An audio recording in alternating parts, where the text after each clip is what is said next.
Прва алатка за која што ќе зборуваме денес е Google Keyword Planner. Оваа алатка е достапна преку Google Ads и е бесплатна. Ова е едноставна опција за пребарување на клучни зборови што обслужува неколку основни карактеристики. И покрај сите недостатоци, Google Keyword Planner е еден од најточните извори на клучни зборови на пазарот, токму поради тоа што податоците доаѓаат директно од Google. Следна е алатката Keyword Generator, која што може да најде 100 клучни зборови за одреден keyword. Например, доколку бараме baby shoes, добиваме идеи за клучни зборови што го содржат овие зборови, заедно со бројот на нивното месечно пребарување.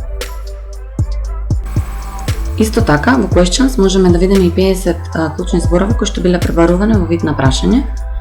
Оваа алатка за првите 10 keyword и во phrase match и во Questions го покажува keyword difficulty, score, ова е број помеѓу 0 и 100, кој што проценува колку лесно, односно тешко би се рангирале за одредениот клучен збор. Доколку веќе имате листа на клучни зборови, добра алатка која е бесплатна е Google Trends. Оваа алатка ја покажува релативната популарност на пребарување на одреден клучен збор во текот на времето. Например, ако го погледнеме изразот Божик, во последните 5 години, можеме да видиме дека популарноста се зголемува секој јануари.